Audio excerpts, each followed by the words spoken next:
Hey guys, welcome to another video of MaxiAspie, and today I'll be talking about autism and fireworks. So obviously we just had fireworks night a couple of weeks ago now, and I really wanted to make a video like this before that night, and I sort of missed the boat on it really. But from that night what I found was a lot of autistic people was distressed, a lot of parents were on social media, saying about the fireworks, how it was distressing, how asking for tips, asking for advice. I don't think any of them was moaning about people doing and having fireworks. Obviously, it's not something that we want to get rid of or eradicate. At the end of the day, it is something that we celebrate year on year, and it's something that should be celebrated year on year, and people want to celebrate as they wish, and we don't want to stop that. The purpose of this video is really giving that advice and those tips to those people who were struggling on that night and did find it distressing. And it can be hard for an autistic person when it comes to loud noises and that sensory overload kicks in that can even lead to an autistic meltdown.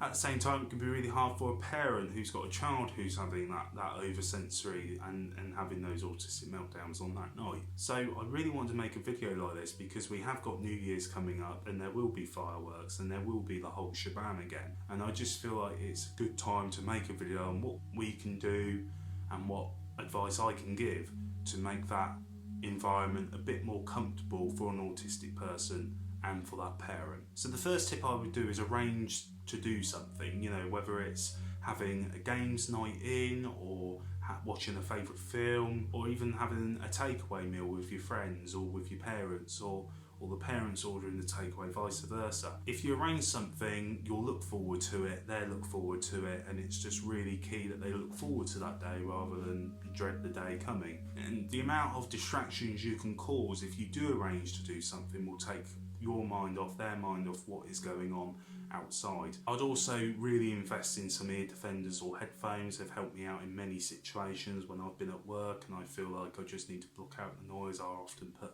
headphones in that will help me if I've really needed to in the past. And it will also block out that noise. And I would also say, if you're going to watch a film or you're going to have a games night or anything like that, involve the headphones, involve the ear defenders. You could even have a game of, for instance, what did you say, where you say something and they have to guess what you're saying, like read my lips like Ant and Dec do. So you can even do things like that will really make a fun evening and take their mind or your mind off what's going on outside. Also talk about it, talk about what fireworks night is, talk about what it is that they're celebrating, and just talk through it, and it might alleviate some of the fears that you have or they have. It could be that you are actually scared of fireworks, that the noise doesn't bother you, just scared of them.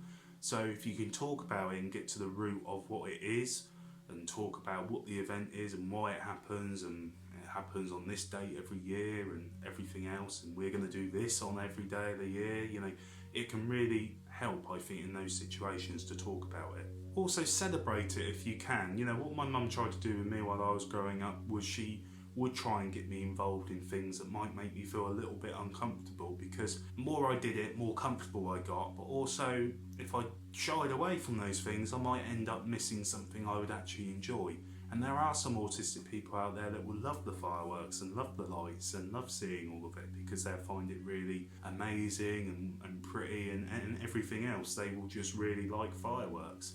And then there's some people that will just not like it, and that's okay as well. So I'd say this to the person, but also the parents and the people around them as well, is just to stay calm, stay calm about what is going on, because the more you get anxious or worried about something, you will make it worse for yourself. And I've had that, I've walked into situations where I've thought to myself, okay, I've been extremely calm, and I've made it 10 times worse in my own head, and then I've ended up getting really worried about the situation, more worried than what I should have.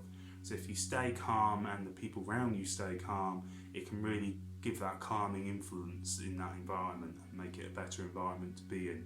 But the key really is just to stay calm, and just think to yourself, it's not going to hurt you. The noises are distressing, but I'm going to do what I can to alleviate that through some of the tips we've talked about today. Also, for parents out there, I'd let the autistic person know in advance. It really can help them get ready for that to happen, instead of it just happening like that and it's carnage and they don't know what is going on and it's too much. And if you let them know in advance, that can really be helpful. Even a little countdown on the calendar that can just really help getting ready for that event can really alleviate someone from having that anxiety on the day and being shocked and surprised by what is going on. But also, if you love watching fireworks but you just don't like the loud noises and you don't like being around people, you know, and that's too much for you, I would watch it from a distance. You know, go somewhere where you'll still be able to see the fireworks, but it's going to be a lot more calmer for you or for your child or for anyone, you know, that you know who is autistic. You know, it's going to be a lot easier for them, and they're still going to be able to have that enjoyment and that visual view of the firework going off without all the stress around them. So those are some of the tips I would give, especially with New Year's coming up, because New Year's is going to be, you know, that again. I can only imagine how difficult it is for autistic people and parents out there with autistic children when these events are going on. And again, I think it's fair to say that we don't want any of these to stop. You know, if we could have more fireworks out there that don't make noises when they go off, I think it would be a sort of win-win. But then some people love the noise of a firework going off, so it's always a bit of swings and roundabouts, and being mindful of the people around us and being understanding, being empathetic, but also not just saying to somebody you need to stop that because of X, Y and Z.